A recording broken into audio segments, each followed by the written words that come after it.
Baik, selamat malam untuk kita semua yang hadir pada malam ini. Terima kasih atas kesempatan yang diberikan kepada saya untuk membawakan firman Tuhan pada saat ini.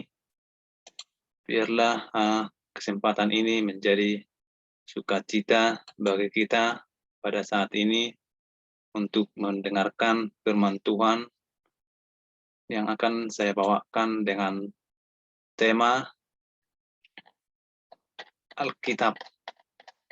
Bagaimana Alkitab diberikan kepada kita, bagaimana kita bergaul dengan Alkitab. Judul firman Tuhan ini akan saya bawakan, yaitu bergaul dengan Alkitab setiap hari.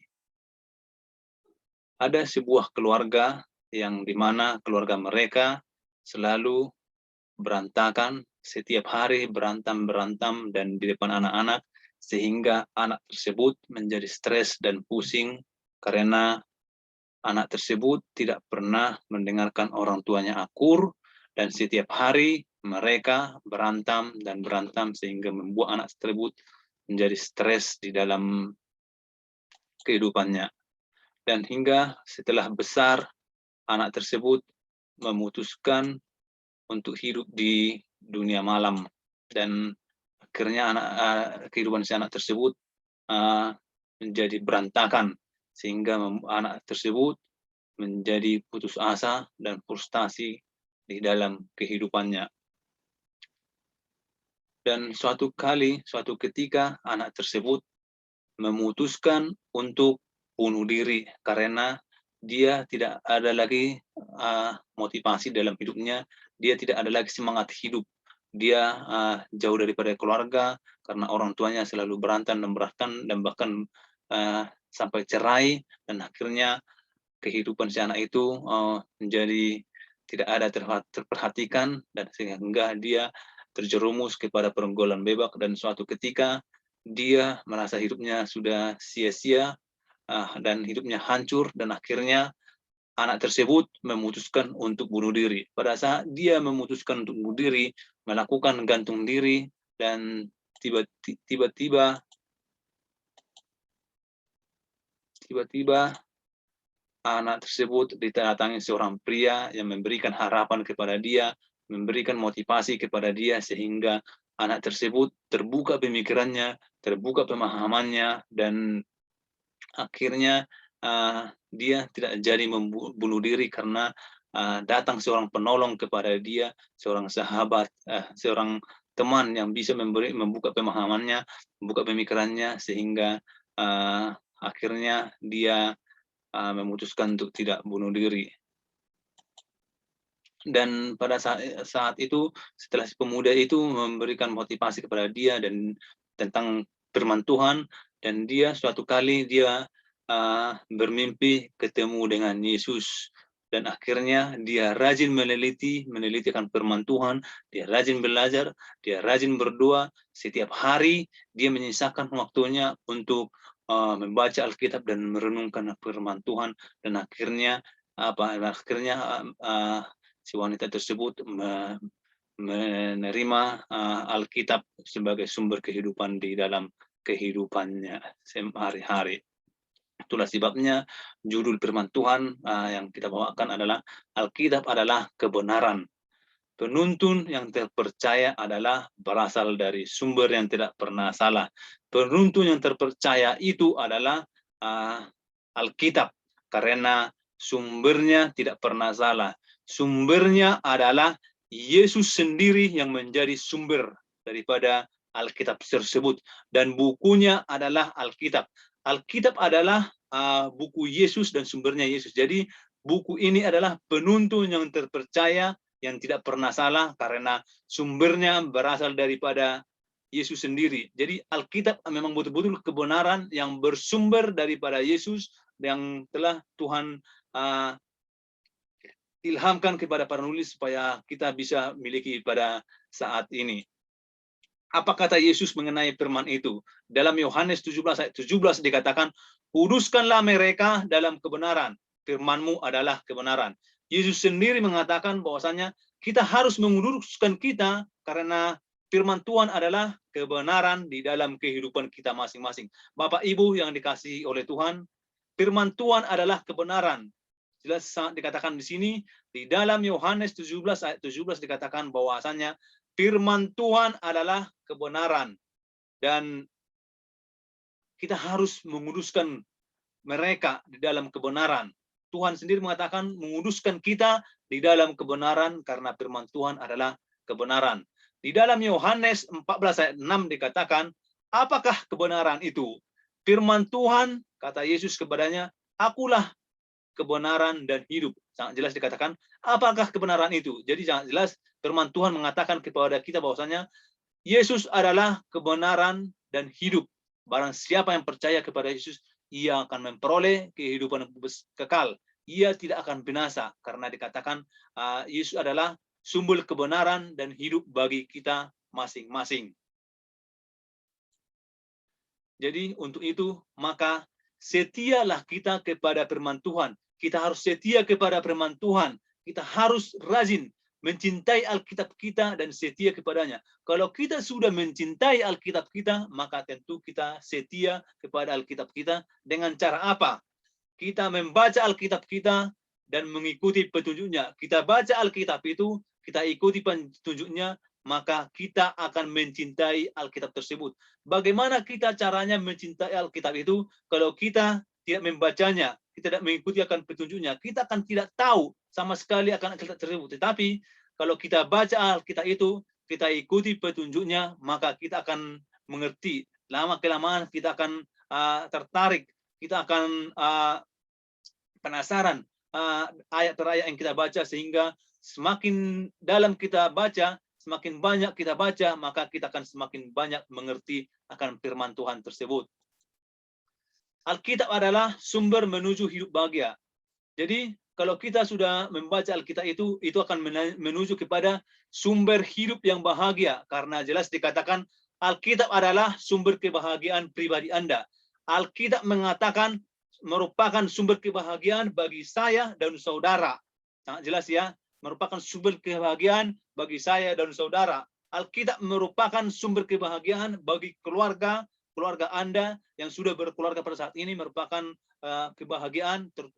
Kalau masih lajang, merupakan sumber kebahagiaan pada pribadi masing-masing. Dan Alkitab adalah sumber kebahagiaan di lingkungan Anda. Jadi sangat jelas ya, ada 3 poin penting tadi ya, bahwasannya Alkitab adalah sumber kebahagiaan bagi pribadi lepas pribadi, Alkitab merupakan sumber kebahagiaan bagi keluarga, dan Alkitab merupakan sumber kebahagiaan di lingkungan kita. Jadi kita harus tunjukkan bagaimana kita bahagia di lingkungan kita karena tuntunan Tuhan di dalam kehidupan kita masing-masing. Bagaimana penyertaan Tuhan di dalam kehidupan kita masing-masing. Karena jelas dikatakan tadi, Alkitab adalah sumber menuju hidup bahagia di dalam kehidupan kita. Alkitab ditulis dalam 66 buku di dalam Alkitab. Jadi sangat jelas ya, Alkitab itu terdiri daripada 66 buku. Kita perhatikan di sini. 39 buku pertama berbicara tentang peristiwa-peristiwa sebelum Yesus. Jelas dikatakannya, 39 buku pertama berbicara tentang peristiwa-peristiwa sebelum Yesus.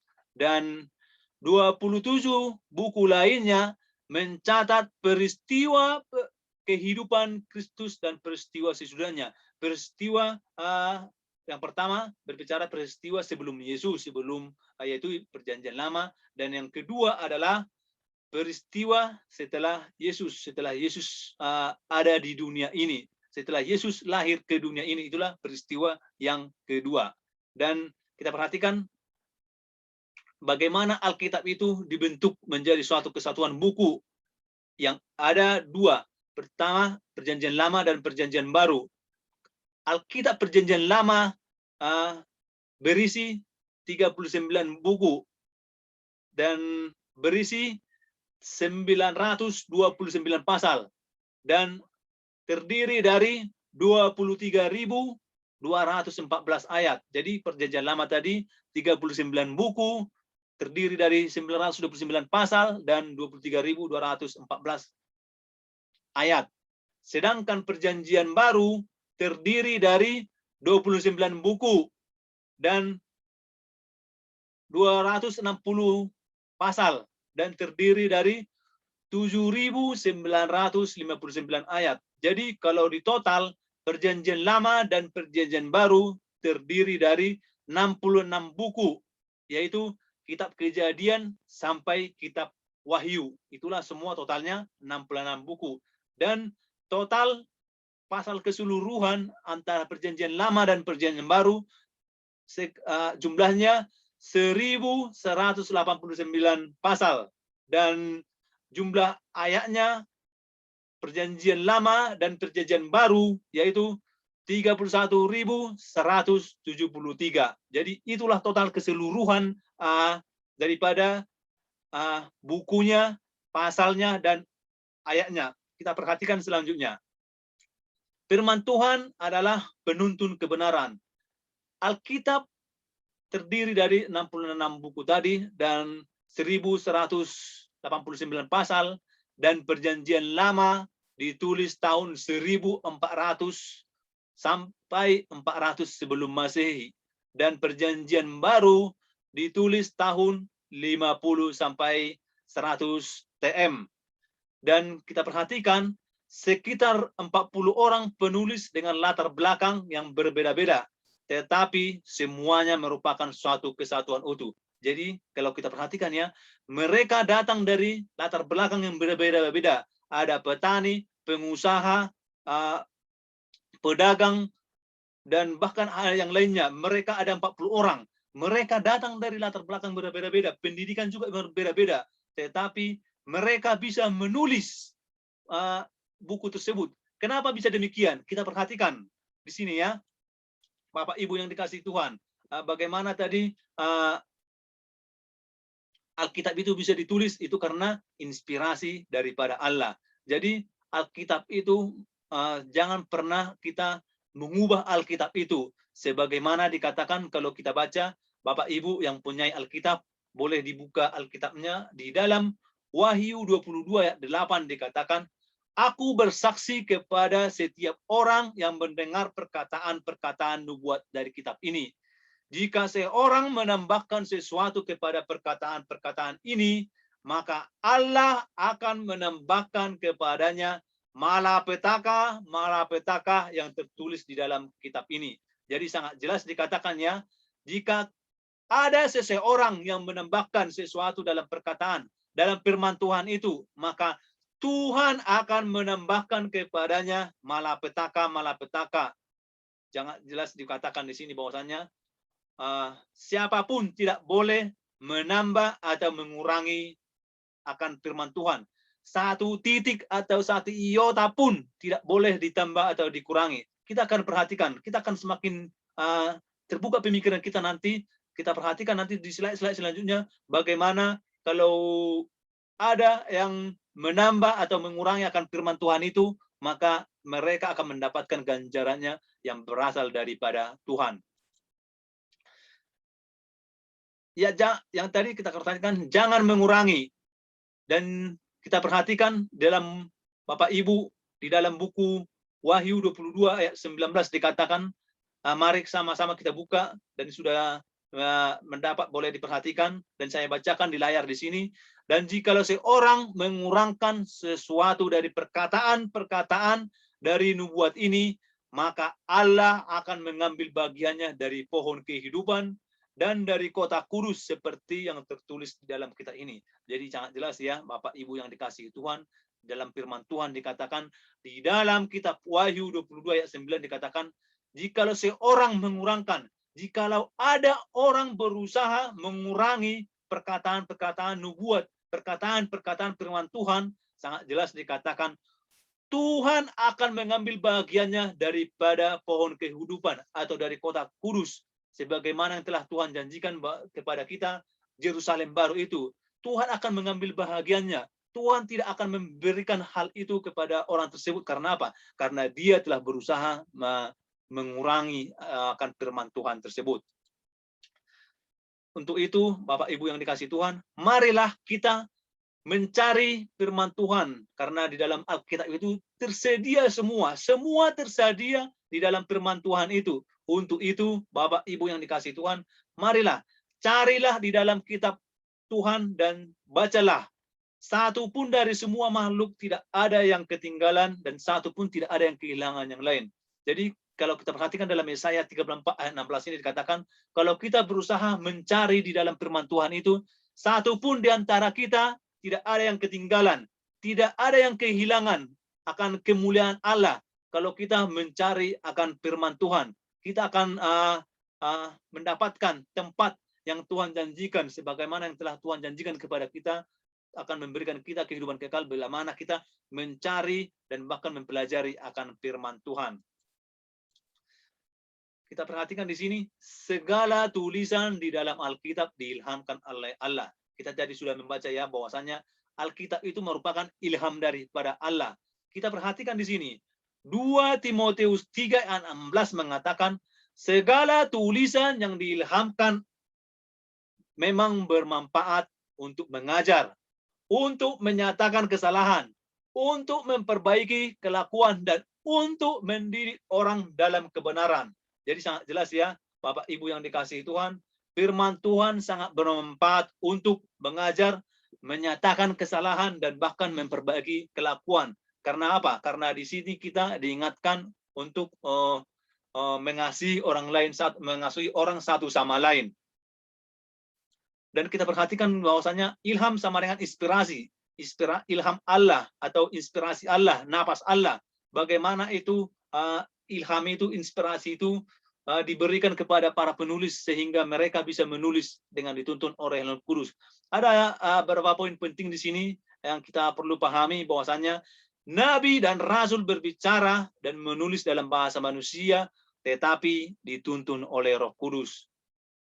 Dan bagaimana Alkitab ini dikatakan untuk kita berusaha untuk mengajar, menunjukkan kesalahan, dan bahkan memperbaiki kesalahan, menuntun orang kepada kebenaran, dan memperlengkapi umat-umat Tuhan. Jadi sangat jelas ya bahwasanya ini diperuntukkan untuk kita supaya apa? Supaya kita memperlengkapi diri kita, memperlengkapi semua umat-umat Tuhan untuk menyongsong kedatangan Yesus yang kedua kali. Untuk mempelajari itu, maka perlu kita tuntunan Roh Kudus di dalam kehidupan kita. Buku yang diinspirasikan oleh Roh Kudus. Alkitab bukan keterangan para nabi dan para rasul. Buku itu diilhamkan oleh Roh Kudus kepada manusia. Ilham atau dihembuskan, sama dengan diinspirasikan kepada para penulis itu sehingga mereka bisa menulis, mereka bisa dituntun. Mereka dituntun sehingga mereka satu pun tidak ada yang bertentangan daripada kata-kata bahasa mereka. Karena apa? Karena itu semua tuntunan Roh Kudus kepada mereka masing-masing sehingga mereka bisa menuliskan tanpa bertentangan satu ayat pun. Nubuat oleh dorongan Roh Kudus. Kita perhatikan di dalam 2 Petrus 1 ayat 21 dikatakan, sebab tidak pernah nubuat dihasilkan oleh kehendak manusia, tetapi oleh dorongan Roh Kudus orang-orang berbicara atas nama Allah. Jadi kehendak nubuat itu tidak pernah dihasilkan oleh manusia, tetapi karena Roh Kudus. Jadi saya pernah mendengar bahwasanya ada orang yang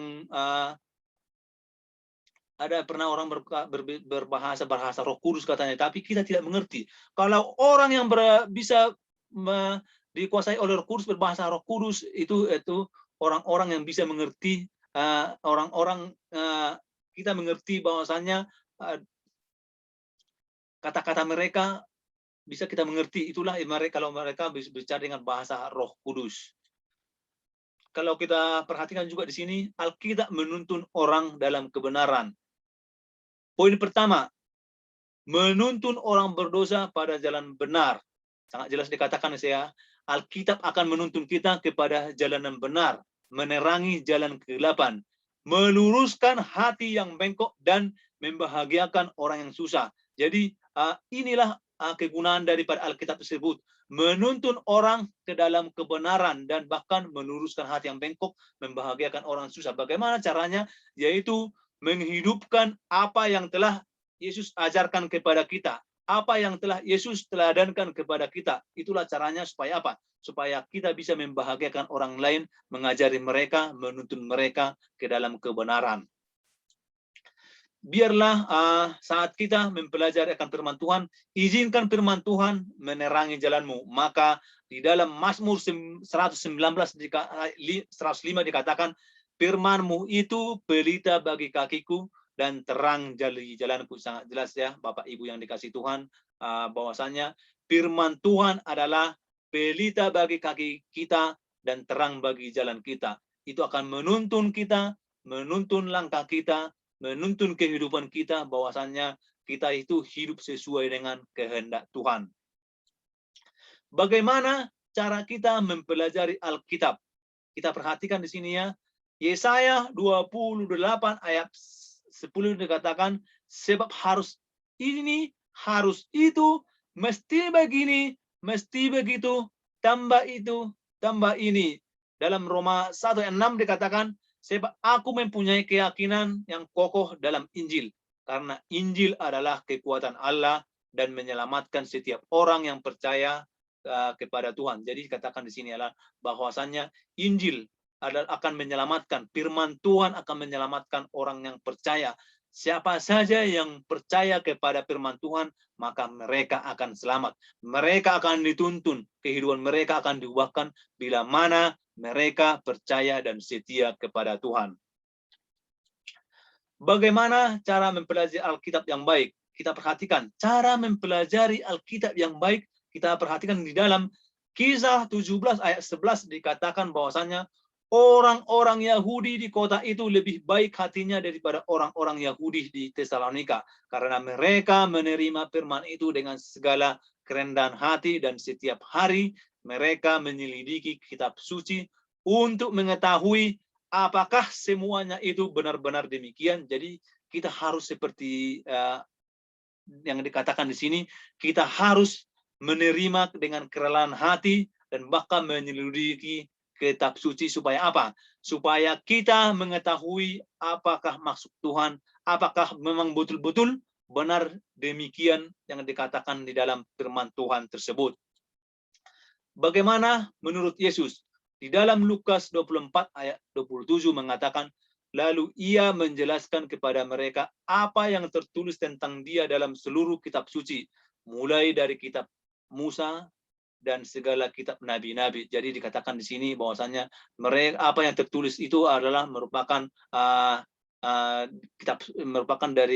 berasal daripada kitab suci. Para pembaca Alkitab dekat dengan Yesus. Bapak Ibu yang dikasihi Tuhan, bahwasanya kita yang rajin membaca Alkitab akan merasa dekat dengan Yesus. Hati kita akan merasa damai. Orang yang tidak membaca firman Tuhan, orang yang tidak pernah membaca firman Tuhan, tidak banyak tahu, dan bahkan dekat dengan pelanggaran, dekat dengan dosa, tentu dekat dengan kematian. Sangat jelas dikatakan di sini ya, bahwasanya orang yang tidak pernah belajar akan firman Tuhan, maka mereka akan sangat dekat dengan pelanggaran, dekat dengan dosa, dekat dengan kematian. Karena kita mengetahui bahwasannya upah dari dosa adalah maut atau kematian. Anak-anak ini dekat dengan Yesus. Jadi anak-anak Yesus sangat suka dengan anak-anak kecil. Karena apa? Karena hati mereka masih murni, masih tulus. Tidak ada bagi mereka istilah berbohong-bohong. Jadi kalau kita tanya anak kecil, mereka tidak pernah berbohong.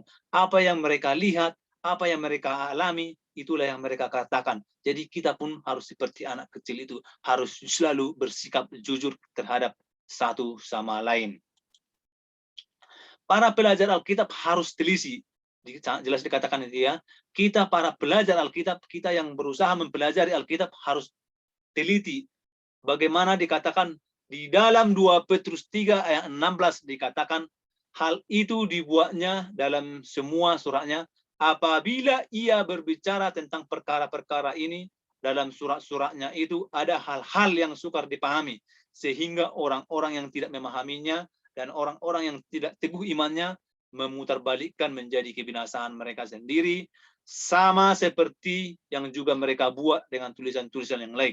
Jadi kita harus teliti ya, kita harus pahami bagaimana ayat-ayat tersebut. ada orang yang berusaha untuk menjatuhkan satu sama lain dengan mengambil satu ayat, dan bahkan dikatakan di sini kita harus teliti, kita harus perhatikan ayat itu tentang apa, kita harus baca, dalami, dan bahkan kita lihat apa sih mengenai hal apa itu. Perikop selanjutnya kita harus perhatikan tentang konteksnya dan setelah dan sebelumnya, supaya apa? Supaya kita tidak keliru dan tidak bingung. Dan dikatakan di sini kita harus betul-betul teliti. Alkitab ditulis agar kita berpegang teguh pada Alkitab, karena di dalam Roma 15 ayat 4 dikatakan, sebab segala sesuatu yang ditulis dahulu telah ditulis untuk menjadi pelajaran bagi kita, supaya kita teguh berpegang pada pengharapan oleh ketekunan daripada dan penghiburan dari kitab suci. Jadi dikatakan di sini apa yang telah ditulis dahulu menjadi pelajaran bagi kita pada saat ini. Karena itu semua berasal daripada Tuhan.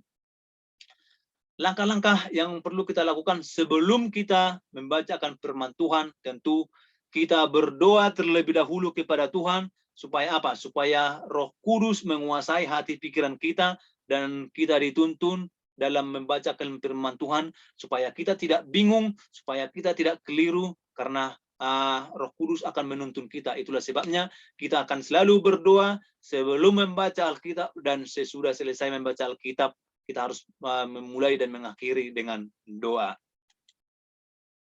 Apakah sambutan kita tentang Alkitab merupakan suatu penuntun yang sukses? Di dalam Efesus 6 ayat 17 dikatakan, terimalah ketopang keselamatan dan pedang roh, yaitu firman Allah. Kita harus menerima firman Tuhan itu sebagai keselamatan dan pedang roh bagi kita. Untuk apa? Karena firman Tuhan mengatakan bahwasanya firman Allah atau Alkitab haruslah menjadi senjata atau helm keselamatan di kepala kita. Pedang di tangan kita melawan setan dan dosa, dan tanpa firman Tuhan kita lemah. Jadi kita harus menerima firman Tuhan itu sebagai senjata kita untuk melawan setiap penggodaan-penggodaan di tawaran-tawaran di dalam kehidupan kita, yaitu tawaran-tawaran setan yang berusaha menjerumuskan kita. Jadi Alkitab merupakan penuntun kepada hidup yang diberkati, karena inti dari Alkitab adalah Yesus menjadi keselamatan kita. Inti daripada Alkitab itu adalah Yesus. Bagaimana Yesus telah mati di kayu salib untuk menyelamatkan saya dan saudara, supaya kita tidak binasa selamanya. Itulah sebabnya Yesus telah mati di kayu salib untuk saudara dan saya, supaya kita ada kesempatan, supaya kita diberikan keselamatan, kita diberikan kesempatan, diberikan kebebasan untuk memilih apakah kita memilih untuk hidup dengan Yesus atau tidak. Jadi Bapak Ibu yang dikasihi Tuhan, marilah kita terima Alkitab sebagai penuntun kehidupan kita. Kita menerima Alkitab berarti kita menerima Yesus. Karena apa? Karena Yesus adalah sumber daripada Alkitab itu. Menerima Yesus berarti menerima berkat, termasuk hidup yang kekal yang dari surga. Kalau kita sudah menerima Alkitab, kita sudah menerima ajarannya, menerima Yesus di dalam kehidupan kita, maka kita akan menerima kehidupan kekal, sebagaimana Yesus telah janjikan kepada kita bahwasanya barang siapa yang setia kepada Yesus, maka ia layak memperoleh kehidupan yang kekal, sebagaimana yang telah Yesus janjikan kepada masing-masing kita. Anak-anak, orang muda, orang tua, dan lanjut usia, terimalah Yesus yang diperkenalkan oleh Alkitab itu. Terimalah berkat-berkat yang Tuhan telah sediakan bagi kita, bagi anak-anak kita. Kita harus menerima berkat-berkat yang telah Tuhan sediakan kepada kita, karena Alkitab tidak ada, karena menerima kebenaran ini, menerima pengajaran Alkitab ini tidak ada batasan usia. Siapa saja boleh menerima akan ajaran tersebut. Berkat jasmani apa yang bisa kita dapatkan? Dalam Matius 4 ayat 4 dikatakan, tetapi Yesus menjawab, ada tertulis, manusia hidup bukan dari roti saja, tetapi dari setiap firman yang keluar dari mulut Allah. Jadi sangat jelas dikatakan ya, bahwasanya ini Yesus membuat perumpamaan ini saat Yesus dicobai di padang gurun, bahwasanya saat dia setelah selesai berpuasa, iblis mencoba Yesus dengan menawarkan bahwasanya Yesus harus mengubah batu menjadi roti, tetapi Yesus mengatakan sebab ada tertulis manusia tidak hidup dari roti saja tetapi dari firman Allah. Dan Yohanes 6 ayat 63 mengatakan rohlah yang memberi hidup. Daging yang sama sekali tidak berguna. Perkataan-perkataan yang kukatakan kepadamu adalah roh dan hidup. Jangan jelas dikatakan bahwasanya firman Tuhan itu adalah roh yang hidup di dalam kehidupan kita masing-masing, di dalam hati kita, pikiran kita, dan karakter kita masing-masing. Mazmur 92 ayat 15 mengatakan pada masa tua pun mereka masih berbuah menjadi gemuk dan segar. Jadi kalau Bapak Ibu sekalian yang menghidupkan akan firman Tuhan ini sampai usia tua pun mereka akan tetap berbuah, artinya menjadi berkat kepada orang lain, menjadi contoh. Karena apa? Karena mereka menghidupkan contoh teladan yang telah Yesus berikan kepada mereka. Karena mereka menghidupkan apa yang telah Yesus teladankan, apa yang telah Yesus ajarkan kepada mereka. Berkat finansial. Di dalam Filipi 4 ayat 19 mengatakan, Allahku akan memenuhi segala perkeluhanmu menurut kekayaan dan kemuliaannya di dalam Kristus Yesus. Dan berkat ada di atas kepala orang benar. Sangat jelas dikatakan di sini ya, bahwasanya Tuhan akan memberikan berkat kepada orang yang benar, kepada siapa saja yang menurut kehendak Tuhan, memberikan kepada mereka kekayaan, kemuliaan yang datangnya daripada Tuhan sendiri. Demi Tuhan, aku meminta kepadamu dengan sangat kepadamu supaya surah ini dibacakan kepada semua saudara-saudara. Sangat jelas ya, dalam 1 Tesalonika 5 ayat 17 dikatakan, demi Tuhan, surah ini harus dibacakan kepada semua saudara, kepada saya, saudara, dan siapa saja yang mau mendengarkan firman Tuhan. Di dalam Wahyu 1 ayat 3 mengatakan, berbahagialah yang membacakan dan mereka yang mendengarkan kata-kata nubuat ini, dan yang menuruti apa yang tertulis di dalamnya, sebab waktunya sudah dekat. Yesus sendiri mengatakan bahwasanya berbahagialah mereka akan mendengarkan dan melakukan, karena waktunya sudah dekat. Bahwasanya Yesus tidak lama lagi akan segera datang. Anda akan menerima keuntungan-keuntungan dan Allah menerima kemuliaan. Bagaimana kalau kita membagikan akan firman Tuhan ini, menerapkannya dalam kehidupan kita, tentu kita akan menerima banyak keuntungan-keuntungan dan Allah sendiri akan menerima kemuliaan. Bahwasanya akan banyak orang yang menerima dan bersukacita, bahwasanya Yesus juga akan bersukacita dan menerima kemuliaan, bahwa karena namanya akan selalu dipanggil dan diagungkan di dalam kehidupan mereka masing-masing. Alkitab adalah sumber kebenaran. Pastikanlah sekarang bahwasanya saya, Bapak Ibu sekalian yang mendengarkan pada saat ini, mulailah mempelajari Alkitab, karena Alkitab adalah firman Tuhan. Dan dari sanalah kita memulainya agar kita mendapatkan sukacita dan hidup bahagia. Karena dari situlah kita akan mendapatkan hidup dan bahagia. Dari mana? Karena dari Alkitab itu. Karena dikatakan Alkitab adalah sumber kehidupan, sumber kebenaran di dalam kehidupan kita masing-masing. Maukah Anda menerima Alkitab menjadi penuntun hidup saudara? Maukah kita semua yang hadir pada saat ini mendengarkan Alkitab menjadi kehidupan kita, penuntun dalam kehidupan kita? Maukah Anda membaca Alkitab Anda dengan doa setiap hari? Maukah Anda menerima Alkitab menjadi penuntun hidup saudara? Siapa mau berjanji untuk membaca Alkitab setiap hari? Jadi kita harus membuat komitmen, saya harus membaca Alkitab setiap hari. Saya akan meluangkan waktu saya untuk membaca dan merenungkan akan Alkitab setiap hari. Dan apa yang kita dapatkan? Kita akan mendapatkan perubahan di dalam kehidupan kita bila mana kita menerima firman Tuhan di dalam kehidupan kita. Untuk itu, di dalam Matius 24 ayat 21 dan 34 mengatakan, masuklah dan turutlah dalam kebahagiaan Tuhanmu. Mari, hai kamu yang diberkati oleh Bapakku, terimalah kerajaan yang telah disediakan bagimu sejak dunia dijadikan. Jadi, Bapak Ibu yang dikasihi Tuhan, kita harus menerima apa yang telah Tuhan berikan kepada kita. Kerajaan itu akan disediakan bagi kita kalau kita setia kepada Tuhan. Jadi inilah firman Tuhan yang bisa saya bawakan, bahwasanya kita harus menerima Tuhan, kita harus menerima firman Tuhan itu sebagai penopang, sebagai penuntun dalam kehidupan kita. Karena apa? Karena Alkitab itu bersumber daripada Tuhan. Sumbernya adalah Yesus sendiri. Jadi kita harus menghidupkan di dalam kehidupan kita. Terima kasih, Tuhan memberkati kita semua. Amin.